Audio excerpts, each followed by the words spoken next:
Mark should be able to hear me now. Yep. Great. All right. I think we're good. I think we're set up. Cool. So yeah, I don't know if you had anything you wanted to talk about. I'm interested in the hidden history of America, and I focus mostly on antiquities in on my channel. As far back as I can go is what I like to talk about. I think your hidden history of America might be a little more recent, but you also seem to have some thoughts on Quetzalcoatl. I don't know if you go even further back. I'd love to start as far back as you're comfortable with America and just like kind of run through the timeline. I'm not sure why my camera's not on, but there we go, start video. But yeah, if that works for you, let's go to the beginning of America and work our way up. Sure. Are we taking callers during that, or how's that work? And we met through Danny's show, right? Didn't you call into Danny Politics show, and that's probably how you first saw me, right? That is, in fact, how I first saw you. Yeah, and he's the reason I do this show. He let me be a guest on his show one night, the same as you, and I went, that was really fun. I want to do that every week. I love that, man. That's kind of similar to my story with podcasting. Like 4 years ago, I was on Sam Tripoli's Patreon a couple times, and I had already done my own show with my buddies in a room without a camera. So I'm like, you know what? I'm going to fucking do this over Zoom and talk to all these people who I can't talk to in person. So cool. I dig that. Yeah. Yeah. I'm just posting the Zoom link. Excuse me as I. There we go. All right. Zoom links in. Yeah. So you asked if there are callers. And I've only got, I think, about 10 people or less watching right now. So will there be callers? Quite possibly not, but the option is available to them. I just posted the link to the meeting, so we could have a caller, or we might not. We'll see. Right on. Cool. Yeah. So. Well, all right. I'm ready to start whenever you are, and I'm down to talk ancient America. That's a great topic. Yeah. So I know the Mayans and the Aztecs, all of them are quite cool, and their myths go back quite a bit before America. I mean, they talk about total global resets and ages, multiple ages, which is really all just speculation. So where do you see history actually starting, I guess, for America, where do you feel comfortable sharing thoughts and opinions? Like, I'm quite interested in Quetzalcoatl, so if that's a good starting point for you, we can start with Quetzalcoatl. Well, I'll give you this. I'm not an expert in the Aztec and Mayan culture, so I'm kind of looking for one of my recent interviews right now because I did a book interview with a guy, and I could reference some information from there. But my ancient American research goes into a whole from top to bottom, and I mainly focus Sounds on great. New England. So I could give you the ancient history as far as I know it, and I can also share some stories before 1492 of European exploration and quote unquote old world peoples coming to the quote unquote new world, right? And I think the whole idea that North America and South America is called the new world is like a implicit kind of like disinformation. Like they're already squaring you at square one. You're already understanding it from the wrong point of view. That this place is somehow newer than the rest of the world. Because Yeah. I believe that this is where Atlantis was. So that's Okay. how far back we go. So the continent of America was Atlantis. And would you place Atlantis like pre-Younger Dryas? Would you place it even further back?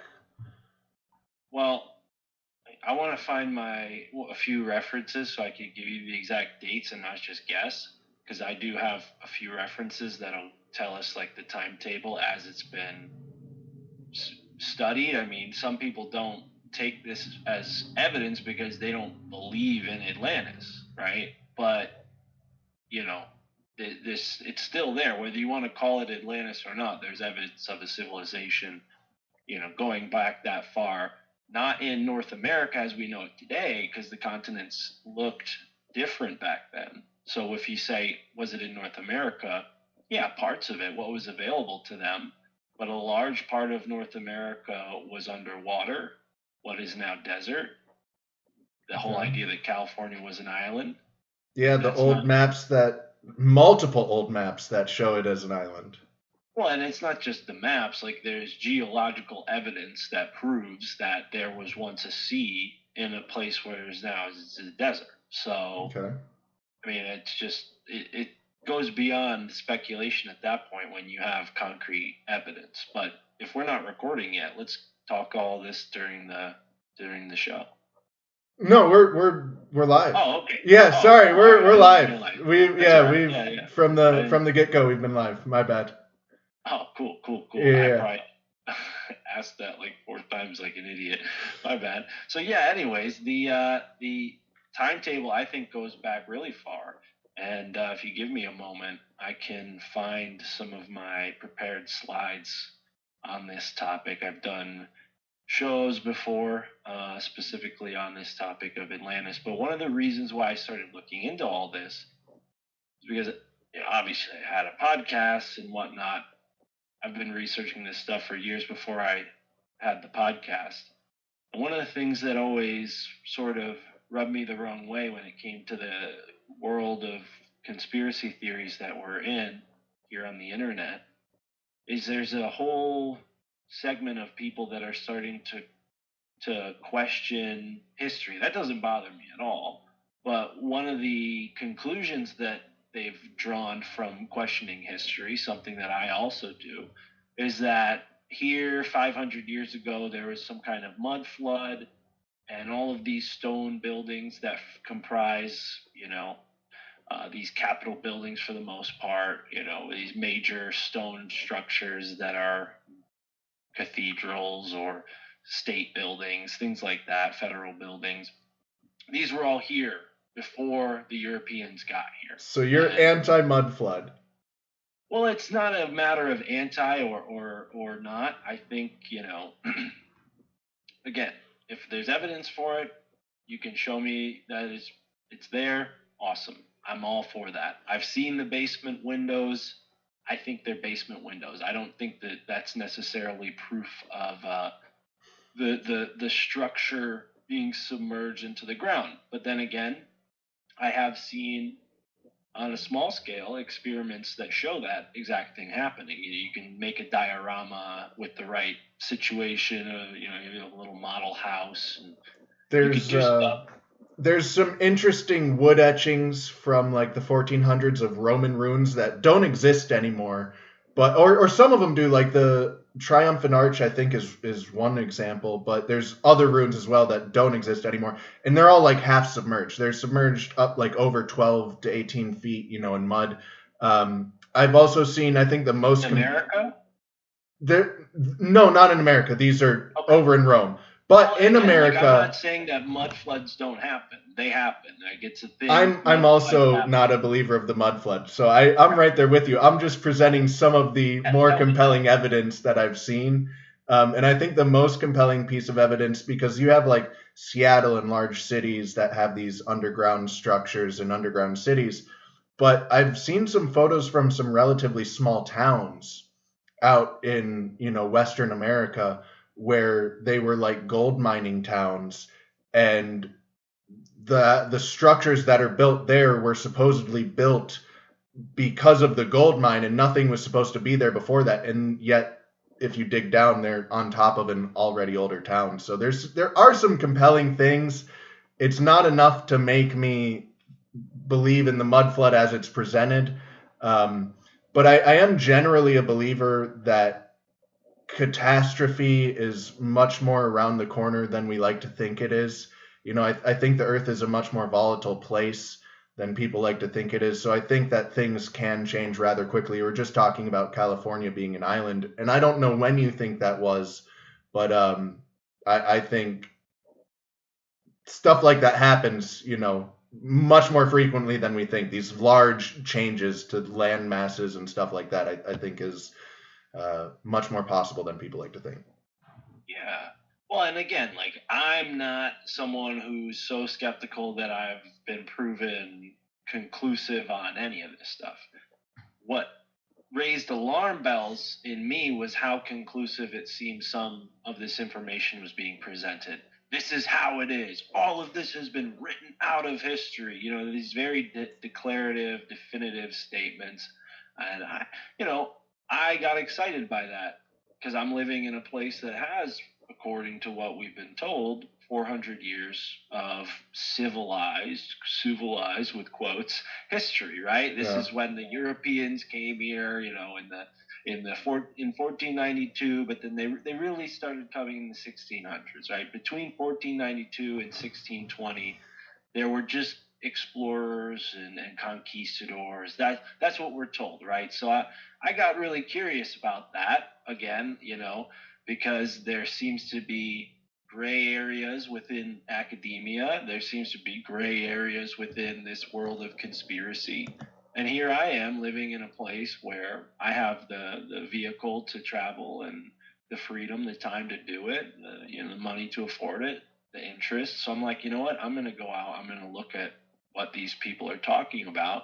So I start looking at places like Yale University's campus, where there are tons of interesting buildings that you can look at. And then I start looking at secret societies, and I notice and this is something I've been looking at for a while, but I kind of, with a new lens, looked at it when this architecture, old world building conversation came into the picture. So I look at the campus with new eyes. I start looking around, and I see this like classic image. It's actually on the Wikipedia page when you type in secret societies, and it comes from like Time magazine or one of those, like Harper's Weekly, one of those like really classic American publications. I think it's Harper's because it's from the 19th century. And it's this drawing of the secret societies at Yale and their buildings. And within the design, in the marginalia in the corners, there's what looks like a beehive. And at first I'm like, okay, that's a beehive. That makes sense. In Freemasonry, they have the beehive symbol. But then I thought about how around New England there are these stone chambers made out of stone, and they look just like that. So I'm thinking, maybe, just maybe, Yale University, being as old as it is, has done some kind of research on all these stone structures, or maybe has an idea of who these people were that built these stone structures. Because for the most part, a lot of them are explained away as the result of glacier activity way back when, before the Native Americans were here. And then some of them are described as colonial constructions. So the result of farming, they would plow a field, pile up the stones, and do fun projects with it, like make a root cellar.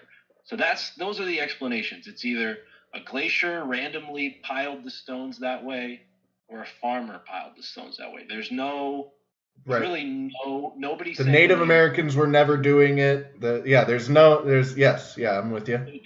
To me, I'm kind of thinking like, well, that's insulting, because you look at the Native American legend, they have stories about stones and doing stuff with stones and stone structures, but they say that the giants built a lot of them. They don't say they built them. They say the giants built the big ones, the ones that defy, what you'd think humans could build with, an ox and a plow. Like, this is the kind of physics, that goes into this stuff, right? That you have to have some sort of, force that's capable of pulling this object with a pulley, or right, and lifting in those terms.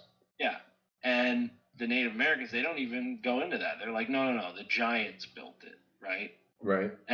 And they have their own stone constructions that they use for farming, which again, there's probably a racial aspect or a colonial aspect to why that stuff was not talked about. They wanted to make the Native Americans seem primitive. They wanted them to be, converted to Christianity. So anything that was a part of their culture was erased, forgotten, misrepresented, denigrated.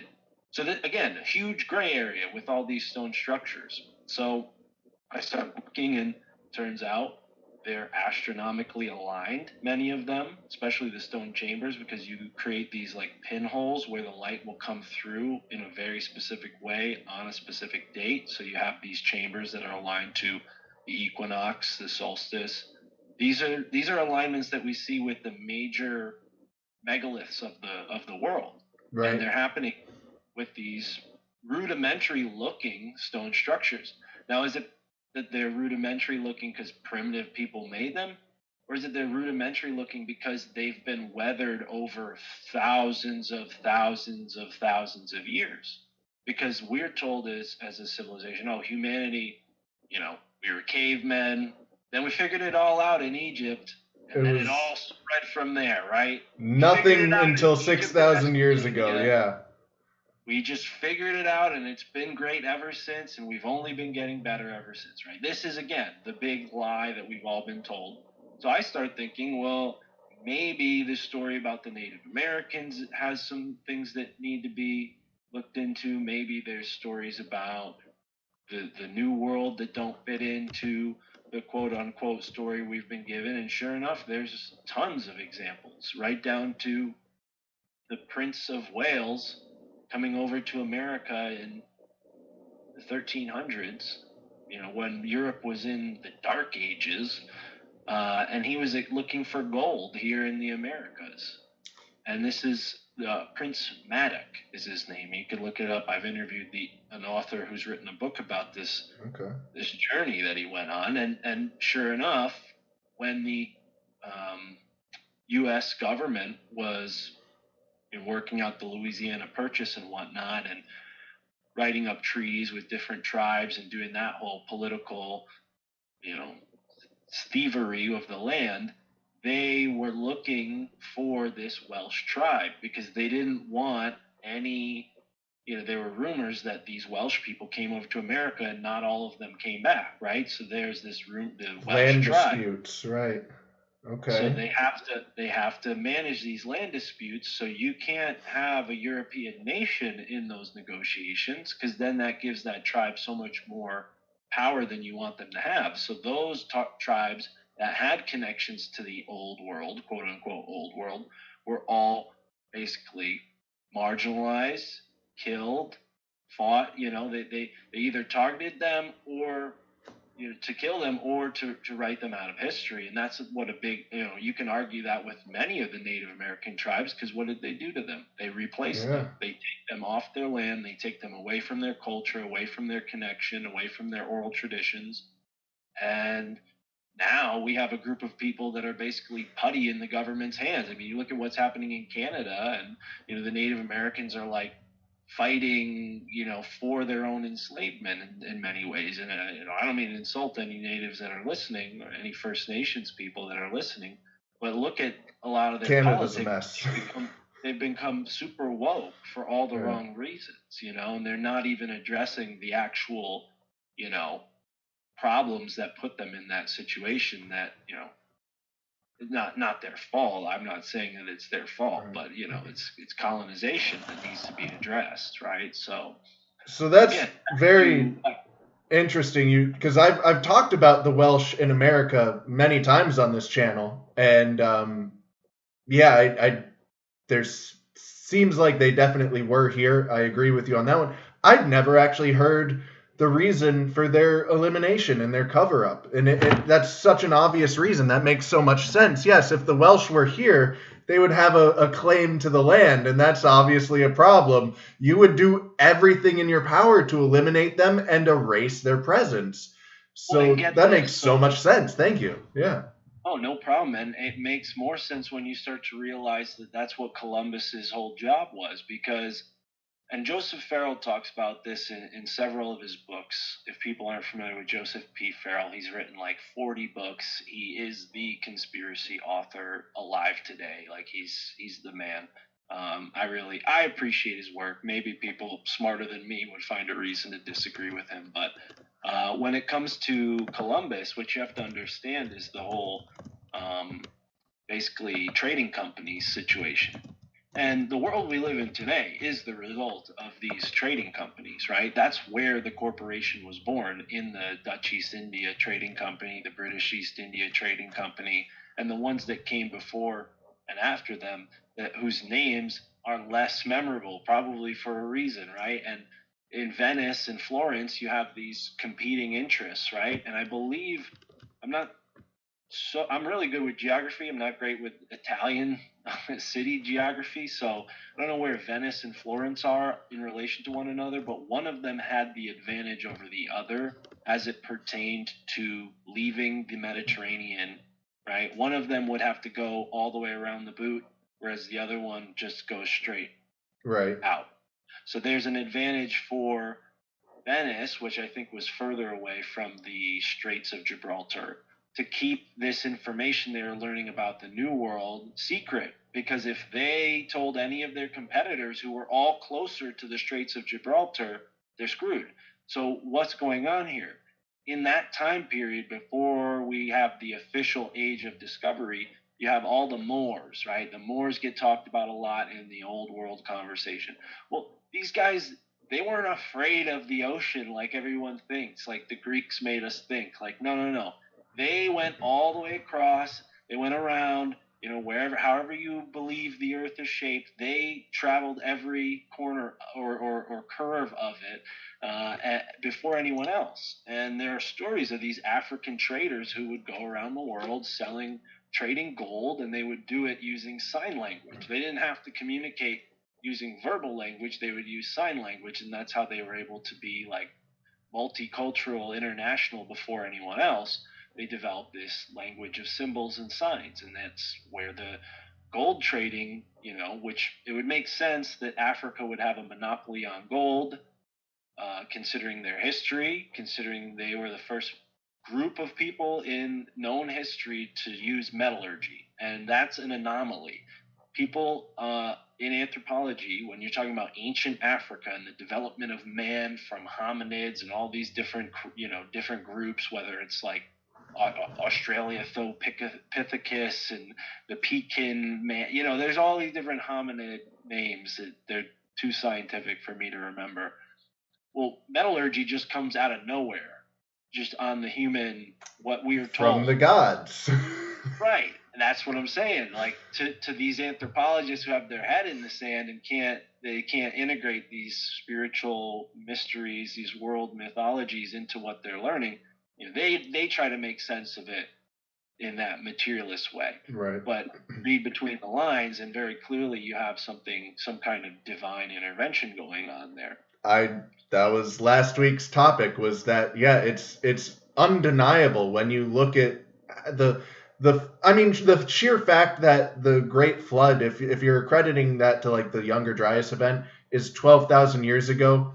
All of these religions start before the Great Flood, right? So we're talking about stories that have lasted for over 10,000 years.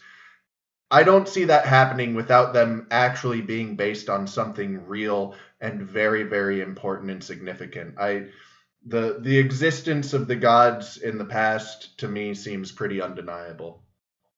Well, just what were the gods is really the question, I guess.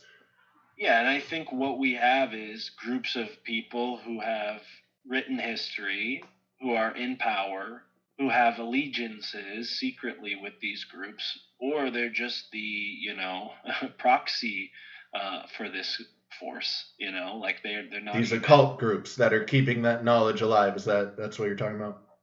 Well, and I would say, when it comes to the occult, like, sure, occult groups, sure, but what does that really mean? Like, because to me, like, who's in power is obvious. It's the royals, it's the government. Like, that's obvious. Okay. Talking about American government, yeah, there's layers to that. But if we're looking at the old world, like, they weren't hiding this kind of stuff the way we hide it today in our modern context, where you have these shadow groups influencing things. Yeah, to a degree, but I think back then they really took for granted the level of education of the average person, because written things were for educated people at a certain point in time, right? Right. There was no secrets to keep from people because that was where the secrets were kept. It was in the language. The people you didn't want to know that stuff couldn't read. Just didn't have access to it. Yeah. They didn't have access to it. It's not like today where everybody has access to seemingly everything, and there are things that are kept behind closed doors or behind certain filters or behind certain levels of cognitive dissonance too, because certain things are out in the open, and they and most people recognize it, but what can we do, right? Things are corrupt, or the system's against me. I got a job, I got to work. I don't have time to fight the man. Yeah. That kind of paradigm that we're in now didn't exist in ancient times where people were literally slaves to the king. I think that's something that maybe makes this ancient history study a little more interesting. Obviously, we have the academics the past 200 years who have filtered a lot of that good information out of it. But if you have the skills to read between the lines, I think a lot of that information is there. So when you say occult groups, I'm like, well, they didn't have a reason to be hidden in the past. So that this whole dynamic of like occult or public versus private or exoteric versus esoteric, like this is a phenomena that's developed with our culture. It's a byproduct of the political control paradigm that we live under. Theoretically, in ancient times, there was no political control paradigm that wanted people to not know the truth about who they were and what they're doing here, right? This is the ancient mysteries. This is that knowledge that they give to the initiate because they don't want everybody knowing this stuff, right? Right. So now in this world where it's and it works on all layers. So you go, Mark, how did we get here from Columbus? Well, let's get back to that because like that world of dog eat dog, kill or be killed, like this is a byproduct of that political hierarchy that started in Egypt, Mesopotamia, Sumeria. That's not the beginning of civilization. That's the beginning of enslavement civilization, right? All right. Yeah. Old world, right? So when we're looking at America, we're seeing evidence of this old world, this world that wasn't affected by the empire's meddling. So that's why they took great care to approach the New World in a certain way. They didn't just come here by accident like Columbus, the whole myth suggests about, he was looking for India and he found the Caribbean. No, that's crazy. He targeted the Arawaks. They're not in existence anymore. Yeah. For a specific reason, because they came from Ethiopia. They had dreadlocks. What's in Ethiopia? What's the whole rumor about the Ark of the Covenant? And Lalibela, is it right, in Ethiopia, where they have these churches carved into the stone itself. Yeah. It's like this is the connection, because those people in the Indian Ocean who were sailing around while people in Rome were fighting each other on chariots, they weren't limited to the Indian Ocean. There wasn't like a guardian of the oceans like stopping them from going to the other oceans, These people were traveling all around the world in ancient times. So when they came to the New World, they said, okay, those people are way too, it's way too obvious that those people are from Ethiopia. And maybe it's not just that. Maybe they were targeted because they're enemies of this group, right? There's a spiritual war at play throughout human history that it makes more sense when you look at historical events. And over the past 200 years, it's taken on a whole nother level. And in the last 100 years, you have communism and all these other political forces that were born out of Europe. Like, the great crimes of communism, like those came from ideas in universities. Sure, tyrants would be tyrants under any ideology that allowed them to be tyrants, but there's a certain argument to be made that the world that we live in right now is very manufactured. Yeah, it's been manufactured in a way, and I think that's what, when you really peel apart the discovery of the New World, you realize that that's what's going on. And it's not just the indigenous peoples of the Americas. It's the indigenous peoples of the entire world. That's what colonialism is all about. It's about getting everybody under one collective consciousness MK Ultra program, and why would they want to do that if their only goal was to just make all the money? It's not about making all the money. It's about controlling the story of humanity so we can't retrace our origins. Yeah. So I'm surprised how much we seem to line up in our thinking. I knew we lined up on a lot of things. I actually thought we were going to diverge more than we seem to. You seem to be saying everything, I think. So yeah, you said going back about 4,000 years, this occult system started. I've only traced it back about 2,000 years, but yeah, for at least a few thousand years, they've been trying to set up the system that they have now. They've been trying to start this new world order. As far as, people coming to the Americas, I often make the argument, where did all of the rumors of the cities of gold come from? Like those didn't originate from nothing. And now that we're doing these LiDAR scans, we're finding, they actually were seemingly, these true stories. And yes, from all of the explorers that came over here previously, there was plenty of travel going on. Yeah, I don't know. You, like I said, you surprisingly in line with my thinking, everything you're saying. So I'm right there with you, man. I agree 100% on everything you're saying. Cool. I think that's a good sign, and at the same time, I welcome criticism because we need that to really figure this stuff out, and so yeah, if anybody listening disagrees, I'm not. Yeah, call in and let us know. Yeah, I'd love to hear arguments against it. But when it comes to New England and what I can see here, there are tons of examples of, we'll call them old world artifacts in the New World. One example is the Newport Tower. People are probably familiar with that. The Newport Tower was already constructed when the Europeans, quote unquote, got here, yet it doesn't resemble what we're told Native Americans were building.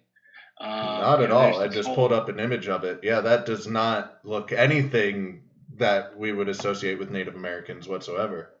Well, and again, like I've heard really compelling evidence that Native Americans, like the Cherokees, did in fact have brick buildings. So I'm not opposed to the idea that Native Americans had masonry or even rudimentary, building techniques, because people all over the world it's got arches in it, though. Materials. Well, people all over the world in so-called indigenous or primitive cultures use earth and materials to build structures. So why wouldn't they be doing that in America? They have, examples of that in Southwest with the forget the name of it, but it's like built into the cliffside itself. Yeah. There's cases of it, and obviously the mound sites are all earthen constructions. The conversation about the star forts, I think that's one of the few Tartaria ideas that I can see some evidence for, because I'm not sure what to think of the star forts. Yeah. Well, I think it's, again, Native Americans were building mounds. We can't deny that, right? Mm-hmm. Now, here's the weird thing. There are mounds that don't have burials. They don't have sacred artifacts. What they are iron forges.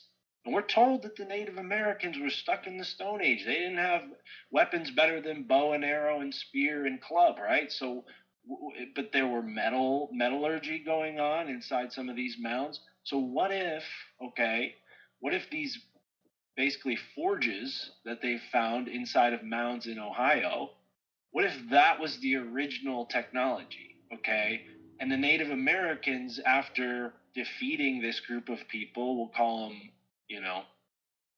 giants, because that's what they called them, but they doesn't necessarily mean they're not human. They could have just been taller than them. Right. I fully believe in giants, but I like to think they were probably about 7 to 9 foot tall. Right. You're right. Right. And there's evidence for that, like all the skeletons, right? So, and again, they could be humans, right? We have people today who are that tall. Yeah. I'm 6'8". I'm not a short guy. So I can relate to, feeling like a tall outsider. But when it comes to the Native Americans, they have stories of fighting this group of people that they pushed east, right? They pushed them east towards the East Coast, and then they settled the East Coast after they defeated them. And if you look at the stone structures all along the East Coast, particularly in the Northeast, they look like what's going on in Scandinavia, Northern Europe, similar stone structures, right? Dolmens everywhere. Yeah. Yeah, what if these groups of people that were in the north of Europe, these quote unquote heathens, pagans, like all the different groups, whether it's Celtics or the Vikings or the Gauls, like the Danes, whoever, right? Right. What if they were basically like a wave of people that left North America going east as a wave came and took their place, right? So the Native Americans are one wave of people, but there was a wave of beings, because they call them giants, they don't call them people, before them. They say that explicitly. There's no like ifs, ands, or buts. That's what's said by the Native Americans. We came from the Mississippi and we went east towards the sun where the sun rises, and we had to fight for many decades, but we eventually beat the giants. And so this is their story, and I don't think necessarily that means that Vikings are giants or something like that, but I think there could be a true gray area in between where there were giants and there were Europeans, because we have similarities in certain Native American languages with Celtic languages. We have place names that come from the Native American language that reflect place names in the Celtic language world, where things have been named from that language perspective, right? So, and again, the stone structures are very similar. Even the shamanistic aspects of the spiritual culture can be interpreted as similar, although anthropologists will tell you that's because, man evolves in these stages, which I think is insulting to suggest that the people of the world who are, worshiping traditional methods of religion are somehow less advanced than the people who are atheists or the people that are monotheistic. If you look at the history, how many crimes have been committed under a shamanistic religion? I don't know what Genghis Khan's religion was. He might have been a shaman, but aside from him, I think most world killers were probably not shamans. But who knows? That could be just a modern bias that I have. The Aztecs, they killed a lot of people, and they certainly practiced something that was maybe born out of shamanism, similar to, who knows, I'm not an expert in that. But, when it comes to further south into Central America, you have the Olmec heads, which many people have said, look African. They have African features, right? It's in the chat, yeah. This goes back, I'm not looking at the chat, by the way, but I shout out to the chat. And again, back to the Columbus thing, like, there are groups of people in the Caribbean to this day who have very dark skin. They're clearly African, right? And our explanation for that is, oh no, they're African and they came over while they were enslaved, right? So every single person with melanated skin is from Africa and also from the transatlantic slave trade, which isn't true. Right. We have groups of people in South America who have very dark skin who are considered indigenous. They're not considered coming from the slave trade. So how can that be, right? If all these groups of people that were, here were from one group of people that came over the Bering Strait and then just moved, right? How did they all diverge genetically, all confined to the same landmass? Yeah. And doesn't make sense. Anthropology explanation is that there was the land bridge, and that's it. There's no other way that North and South America got populated. Right. But you look at all the diverse groups of people, you look at the unique aspects of culture. The Incas are very different than the Mayas and the Aztecs and the Iroquois, which that's not their proper name. But the Penobscot are very different from, the Hopi, right? Like these aren't just environmental factors that are making them different. I've talked to a guy on my podcast who belongs to a group of people that science considers extinct. And when he told his he worked at a university when he told his coworkers that, oh, hey, I did a DNA test and found out that I'm Beothic. Look, you guys are wrong. The Beothic people aren't extinct. I'm a Beothic. And they're like, oh, well, you're wrong and you're fired. So, really? Yeah, they he fired him for it. For a DNA test. And, how could he fake that, right? And right. he didn't it in his own lab. Like, he sent his DNA away and they sent it back, and it matched with this group of people that's supposedly extinct in Newfoundland. The reason why they don't want to admit that they exist, because they had proto-Christian aspects to their culture. Again, going back to this idea that maybe there was some pre-Columbus European influence on North America, or vice versa, where these groups of people that we now consider European actually came from North America in some way. So This is, again, like the big quandary. And remember, the world did not look the way it does now before that flood that all these cultures remember. So if there was an Atlantis, if there were these old world civilizations, maybe that explains why out of nowhere these groups of people, like the ancient Egyptians, just have all this amazing stuff and this amazing culture. It's not because gods from outer space came and gave them all these secrets and did all this stuff for them and wiped their butt and said, all right, stand up. You're not toddlers anymore. You're now teenagers as far as the species is concerned. You have technology. No, it wasn't like that. We are very old. We're so old that we've died as a species and come back and have to remember the things that we did in our past species incarnation. Right. That's what I think it's like. I don't think it's like, this, oh, we're just still figuring it all out like academia wants to tell us. No, we've had many lifetimes as a human civilization, and the end of a human civilization lifetime comes in the form of a cataclysm. It doesn't mean every single person dies and then it's the process starts all over again from however protozoa to blah blah blah, the Big Bang nonsense, Darwinism stuff. Right. I think science has a truth somewhere in there, but it's more spiritual than we've been told. So again, like as I'm saying this, I'm not saying that evolution isn't or is true. I just think our definition of evolution has been skewed by politics, not even religion, by politics. So yeah, that's kind of my stance, I guess, from like a super macro view of like what's going on in the world. I think a lot of our geopolitical events should and can be interpreted through this like old lens of like there's a conflict that goes back to this old civilization, this previous civilization, has something to do with our DNA, has something to do with our allegiances with other beings, and none of it is common knowledge because they don't want us to participate in that. They want us to be like the sheep while the shepherd, has his fight with his neighbors. Yeah. He doesn't want the sheep buying in, he'll handle the neighbor himself. That seems to be the big question that no one has an answer to is, yes, these groups seem to have knowledge that is very ancient. They don't want other people to have the knowledge, and I suppose that knowledge would be basically the secrets of life, universe, and gods and all of that.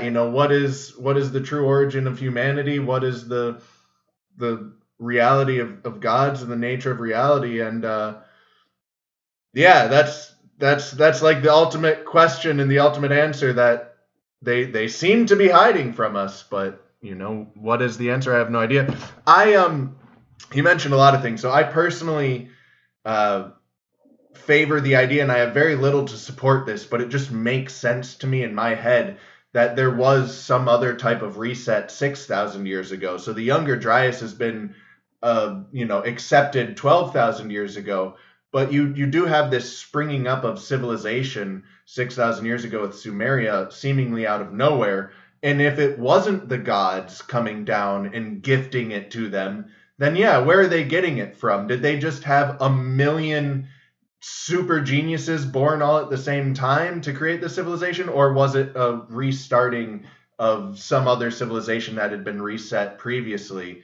And I know a lot of people like to think, well, it's a recovery from 12,000 years ago, but that's a very large gap of 6,000 years of nothingness, to go from super advanced to nothing for 6,000 years back to pretty darn advanced with Samaria instantly. It makes sense to me that there was something else in between those two time periods, some other civilization potentially. Um, yeah, I don't know. I've got little to support it. That just makes sense to me mentally. Oh, and I think this is why the sciences that do get into the earth changes, the ways you can look at the, settling of soil and earth materials to learn like the physical, all of this has been obscured. I mean, you try to learn about some of these sciences, they make it as boring as possible. And it could be really easy. There is a cohesive way to teach people these sciences because nature conforms to the golden ratio. So things are perfectly nested in a way that can be taught through this like holographic, like this is all stuff I've been thinking about lately. And so it's not really a fully formed idea yet, but it's stuff that, I mean, I've been learning about this for a long time, almost 10 years now. I've been spending just like specifically thinking about this kind of stuff.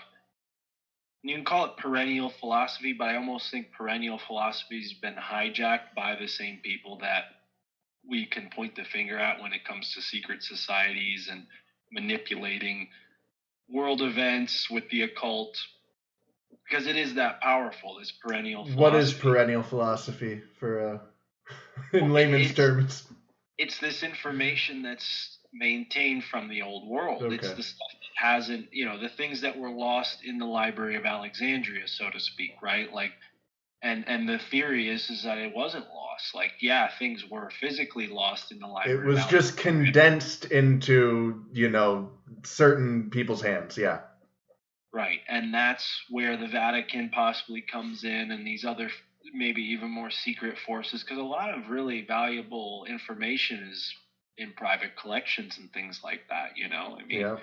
even like things that are seemingly mundane that might have like a little kernel of conspiratorial truth end up in those in that way, like in like university collections and places where people don't tend to look for that kind of stuff, and they make it hard for people to look for that kind of stuff because when you go to these universities, you're not going to them to like figure out the world. You're going to them to learn a specific path of information. Right. You have a destination in mind.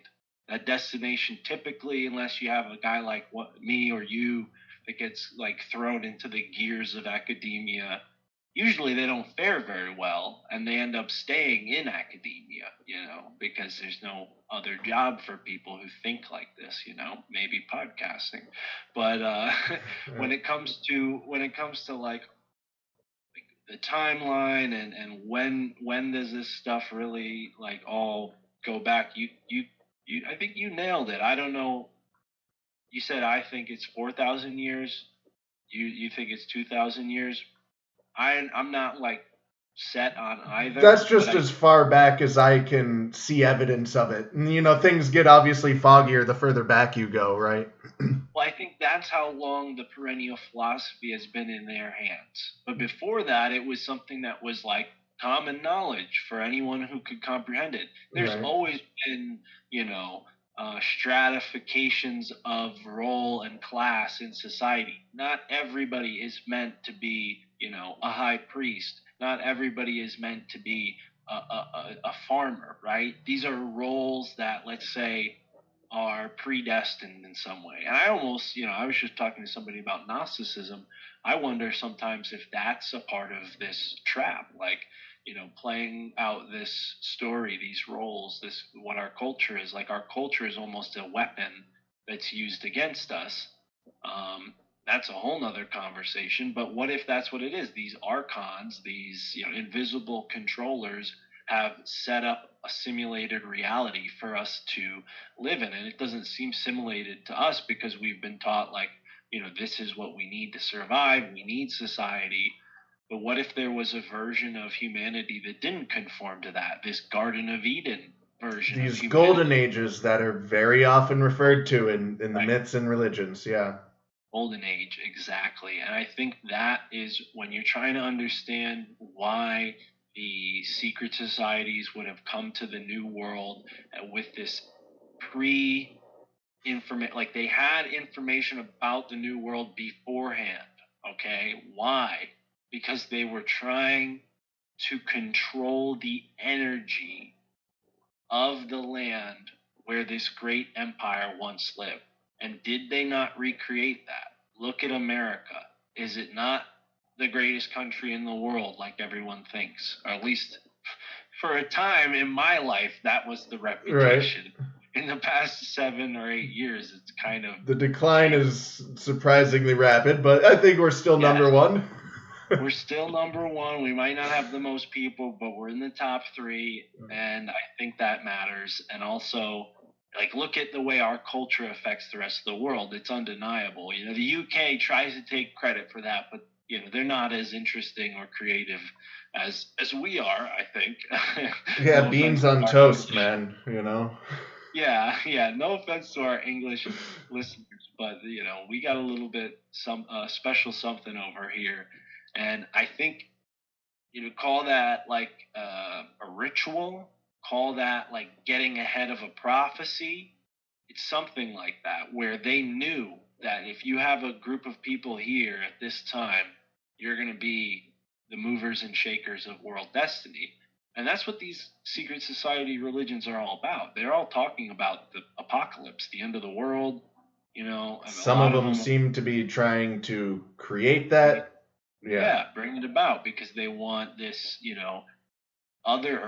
this higher group of beings, the lords, if you will, to come back and reset the table, like it says in these, not just the Bible, but other mythologies about the world, right? Yeah, that's a pretty universal. The gods come back at the end of times is a pretty universal.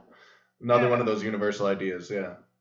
Well, and imagine like you have different factions of people who all want this to happen, but for them, right? So you have, and that's kind of like the main 3 monotheistic religions are all kind of vying for that in their own way.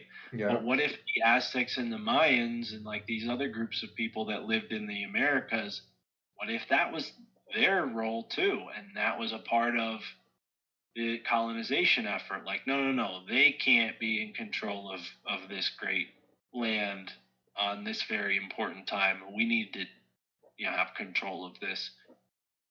Again, I'm not somebody who falls for the social justice warrior crap, and I run the risk of sounding like that anytime I talk about the Native Americans because I don't think you have to me at all, and I'm okay. Yeah, no. Maybe I'm just insecure about it, but it is something that matters to me because I have several Native American people in my life that I've met before I've ever talked about any of this stuff that have just kind of been fundamental to like my development and who I've become. One person in particular just gave me a ton of information when it came to the spiritual world that we live in, and I can't help but think that was part of the reason why they wanted to take the Native Americans and disconnect them from the land that they're on, because they are such a centered, grounded people. At least the folks I've met, I can't. More obfuscation from the truth, it's more hiding of the story and And then you get into the old world Florida conversation with Dr. Narco Longo. I don't know if you're familiar with his YouTube channel. I don't think so. He's done a ton of work to show that the Fertile Crescent that's described in the Bible is actually the Gulf of Mexico. And if you think about it, I mean, it looks a lot more like a crescent than the Tigris and the Euphrates does, and it's a whole lot more fertile than that part of the world is. So So, I've got three questions for you, and you're just touching on one of them. So Quetzalcoatl, the Mormons, and the sun cycle. You can take this however you want, whichever order you want. So I'm very curious if I've made connections between Quetzalcoatl and Jesus and Christianity, or at least I've seen other people make them, and I've shared them. And I was curious if you had any thoughts on Quetzalcoatl, where he came from, what his religion and location may have been, if you have anything there. What your thoughts on the Mormons are? We're talking about America, and I'm quite ignorant of the Mormons, but it seems like a lot of the things you're talking about are somewhat at least related to their kind of beliefs. And then my third question is the sun. So we're talking about the end of times, God's coming back, these cycles of disaster. So whichever one you want to answer first, who's Quetzalcoatl? What do you think about the Mormons? And are we at the end of our cycle, or are the gods about to come back, and is the sun about to blast us? well, I think it's the Aztecs or the Mayans say, maybe the Mayans say that we live in like what, the fifth world or something, which to them means that there will be a sixth world. So I don't think that it's the end of anything. The end of this cycle, but not the end Yeah. of just same with the Great Flood. Okay. Kind of Well, deal. then we both agree on the definition of it. So then, if we both agree on the definition of it, then I'll say I don't think that we're quite there yet. I think these things happen in very large periods of time. So, like, 1960s. That's when they said the age of Aquarius was beginning. Like, that's when and our whole zodiac has been skewed by some degrees, and it's not accurate anymore. But I do think that matters. That's why the ancients all had a very sophisticated understanding of astronomy and watched the sky to know about when maybe these disasters Very would happen. impressive, yeah. So I think that has something to do with it. Again, we're in a modern world where astrology has been denigrated to something that chicks do to make sure their boyfriends are a good match and aren't cheating on them, right? Like, this is, and maybe that's a vestige of an actual reality, because there are groups of people who in Europe, I think in the government in like Poland or one of these groups, one of these countries that's like next to Russia, the Eastern Bloc countries, their hospitals actually use natal charts to determine when a woman is most fertile, who may be the best, most compatible partner for her based on fertility and the partner's natal chart. So there is a science to this. So I wonder if, as time's gone on, they've obscured it. They've, mocked it. They've degraded it. They've done that with so many other things. It certainly wouldn't surprise me. Yeah. Now we're not able to keep track. We're not able to call them out on when the cycle really ends. So they can start that process as early as they want, right? So if they want to create some kind of effect when the world ends, this ceremonious, serendipitous time when maybe the sun and the moon align and we have a great eclipse or some major event, right? They want to know years, decades ahead of that, so that they can get everybody performing the right, festivities, so to speak, to bring on the right effect, and I think for them to make the world as chaotic as possible will allow them to continue their power, because that's really what I think it's about, is like they know that when these great resets happen, someone can usurp them. And if we're living in a perfect world where God really is managing this realm in some way, in an intelligent sort of way, I'd like to think that this is by design so that we don't end up living in some prison planet hellscape, right? So maybe their goal is to like a good prison warden, make sure that everybody's committing as much crime as they can to justify their existence, right? This sounds right. So if God Sounds comes right. back to the planet and he finds a bunch of sinners, he's like, well, shit hasn't changed that much. You guys, as bad as you are, you're a lot better than all these sinners, so I'm going to leave you in charge. Whereas, and again, if that's the case, God obviously would be intelligent enough to know all the shit that's going on, right? So I don't know that they could ever really like skirt God if Trick that's God, yeah. the analogy is starting to fall apart. But I do think that there's truth in that, whether it's as simplified and reduced as I just made it, I or think they would attempt to do it even if whether it's possible or not. So I think what you said does hold up. I think it makes a lot of sense. Whether or not God would allow it to happen, right? If he comes back, what he would do at that point, who knows? But would these groups attempt to take that control and maintain it, and with the goal of maintaining it through the next cycle? I think they would try it whether it was possible or not. So well, and again, like if all of these other things have been skewed, how could our definition and understanding of God also be so accurate, right? So, what if it's not even God the creator as we've learned from ancient times?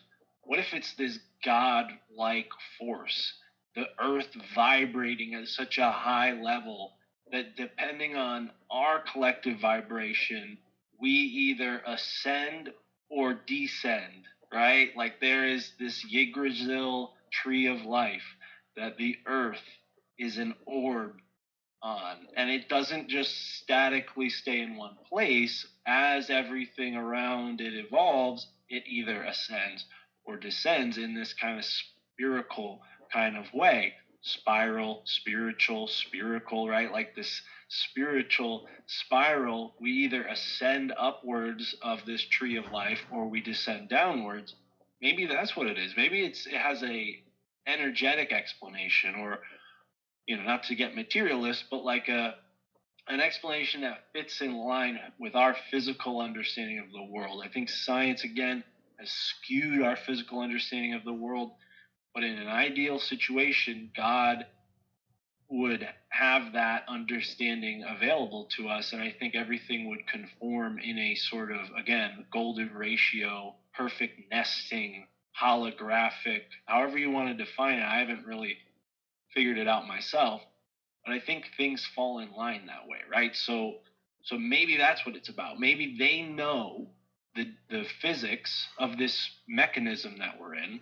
Again, I don't think it's all mechanistic, but maybe they know the physics of this mechanism enough to where they can hijack it, so that instead of getting into this higher vibrational golden age again, we stay in the silver age or the bronze age or the lead age, right? Because they know that they can only control the world the way they're controlling it in the lead age. That's right. where their power is, and I think that's what the Vedic knowledge talks about, is like the different qualities of human civilization during the different worlds, and how during the lead age, things get so bad right before they go to the gold age, right? Like it's not a gradual progression from lead to bronze to silver to gold. It's the opposite. It's gold, then it tarnishes to silver, then it tarnishes to bronze, then it tarnishes to black, and then it turns to gold again. Like Right. alchemically, the same way like you and I came out of a womb. Blackness, darkness, and our DNA literally has gold in it. So there's gold coming out of the void, the blackness. So I think that's what they're doing, is they're just getting ahead of that mechanism that's so far out of our reach as a little life form. It's like one of our blood cells trying to contemplate. I think the that's their conversation goal. we're having right now. Yeah. Whether they're actually accomplishing it, I don't know, but I think that is their goal. I'm going to have to pause this for just a second. I've got some chickens I need to lock up so they don't get eaten by foxes. It'll take me less than 2 minutes. Yeah, if you Quetzalcoatl or the Mormons, when I get back, prepare your answer for that. I'll be right back. Okay. I'm sure there's people watching. I hope there's people watching, so I'll try to keep this interesting. Let's see. Mormons. I don't know much about the Mormons. I know they got a lot to do with Freemasonry. I know they come from the Burned Over District, which is on the Psychic Highway, which is where a lot of the American metaphysical melting pot takes place. Let's see.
Alrighty. Sorry, the show doesn't usually go this late, and I didn't want any of my chickens to get eaten by foxes, so.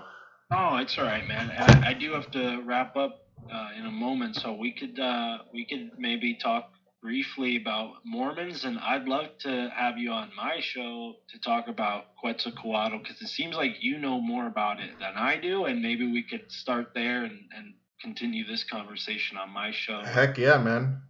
Yeah. That sounds great. Cool. So I think the Mormons have a very important place in this whole New World takeover, right, of the esoteric landscape of America. Okay, that's kind of what I call it. And other authors, I'm not like innovating these ideas, right? I'm just kind of taking a lot of what's being talked about and written about and amalgamating them through a certain perspective. So, when it comes to ley lines or power centers in the earth, these Freemasons and different groups of people have seized these locations to build their structures, specific structures, power centers, not just for the Freemasons, but for government and whatnot. And the Masons, they're like a Freemasonic religion, or the Mormons, they're like a Freemasonic religion. Like everybody who started the Mormon religion was a Freemason. Yeah. Right? Like and they also built like the Freemasons, yeah. Right. So you have essentially like an offshoot of Freemasonry at that point that has taken, I think it was more about taking advantage of the protections that you have as a religion within the government of the United States, right? The Constitution affords you really some benefits when you're a religion. Yeah. Like taxes when it comes to, freedom to do certain things and say certain things that would have rub people the wrong way at a certain point in America when, yes, don't get me wrong, America's always been a metaphysical melting pot. There's always been tons of different religious beliefs, but there has been a Christian centric sort of force always, at least not on a government level, but on a America was founded by the WASPs, yeah. Right. And especially in places like the South, there's a certain culture that was all about Christianity and really against I actually come from a group of people that got pushed out of Pennsylvania for not being Quakers. So because they were Protestant, way back when, like back to like my family's name, on my father's side, this group of German people came to America, settled in Pennsylvania. They were like Protestant, some version of Protestant. It's similar to like the Amish that are there today. And they got kicked out by the Quakers. Quakers were like, no, we only want other Quakers here.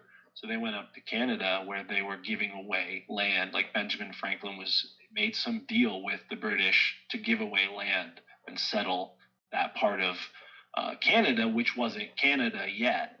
It was still like frontier space. So, anyways, all of these different religions are coalescing in America, and the Mormons, not only do they seize upon that political benefit of being a religion, but they also kind of take a lot of these ideas that we just talked about and turn them into like their fundamental beliefs about how America was before they got there and why Joseph, and there are tribes that have Hebrew language aspects that, from a linguistic point of view, you can argue that these language groups evolved from Hebrew possibly.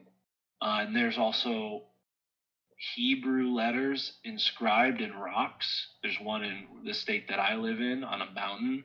And, people don't have a good explanation for why it's there other than, oh, some European guy put it there. But the Native Americans talk about the weird symbols on the rock. So why would they have a story about it if it was made after? Are you talking about all the slate artifacts? Well, those are in Michigan. Yeah. And those are interesting as well, especially considering they all got destroyed. But when it comes to the Hebrew inscriptions, they're on a mountain in a rock, like a rock it's not like it's a part of the mountain itself. Gotcha. Okay. So I mean, unless they took a bulldozer up to the top of this mountain, they'd have, or a jackhammer maybe. But let's not give them any ideas.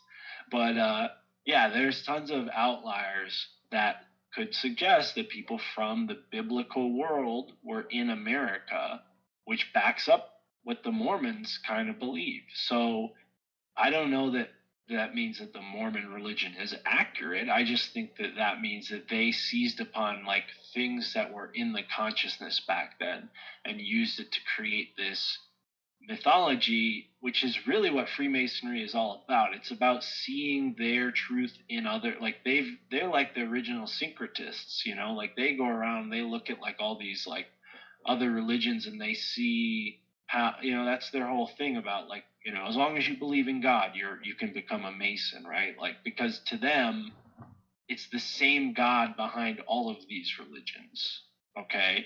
Which is very different than what the Christians believe. The Christians don't believe that.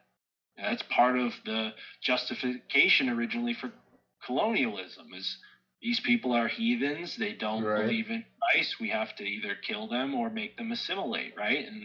And that's a big, force still today that people are trying to reconcile is like all these crimes that have been done in that name.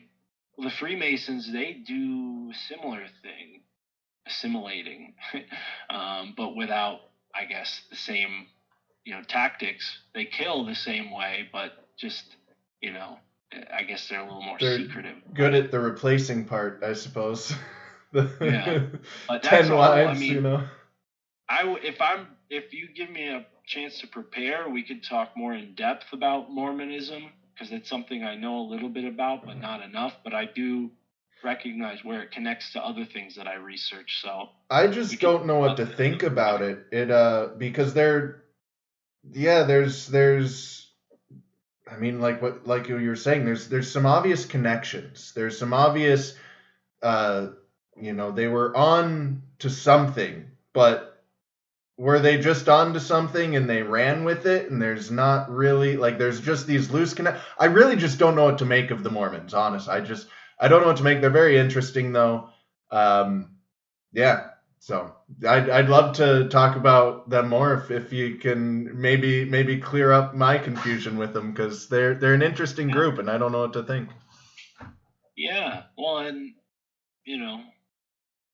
it connects to a lot of stuff, even to pop culture today. I mean, there's a reason why South Park gets away with as much as they do compared to other comedy stuff that gets censored or canceled. And they have this whole Broadway play about Mormonism. I don't think that's very entertaining. Yeah. Yeah, so we could talk about that. I just have to do more research so I don't feel like I'm talking out of my butt the whole time. Yeah, it's been a pleasure, brother. Yeah, thank you for coming on the show. Yeah, no problem. And I would love to be on your show. That sounds awesome. Yeah, let's make it happen. Yeah. Yeah, just email me, I guess. I'll email you. We'll figure that out. Yeah. Done. Cool. I'm looking forward to it. But, cool. All right. Well, fellas, that's another episode of Rewriting History. So, thank you, Mark, for joining us, and I very much look forward to joining you. Likewise. All right. Well, do you want to plug anything? Yeah, I mean, the show is titled The Goob and My Family Thinks I'm Crazy, right? So that's the name of my podcast. Just take that, copy paste it into YouTube, and you'll find my channel. Copy paste it into your browser bar, and you'll find my website. Copy paste it into any podcast app, and you'll find my family thinks I'm crazy. There it is. Spelled exactly as it should be in the dictionary. My family thinks I'm crazy. No hyphens, no spaces, just an apostrophe in the I'm. That's it. So yeah, gotcha. Folks should be able to find it pretty easy. I got almost 400 episodes, about 2 hours long each. Some shorter, some longer. And we talk about all kinds of crazy stuff, not just history. So I'm sure if you're listening to this, you'll appreciate my show too. Yeah. If I can tell you, my audience definitely will. If you guys like me, you like him. It seems we're very kindred spirits. I was surprised how much we seem to think alike. So check him out, fellas. Check him out. Cool. All right. I'm gonna end the stream.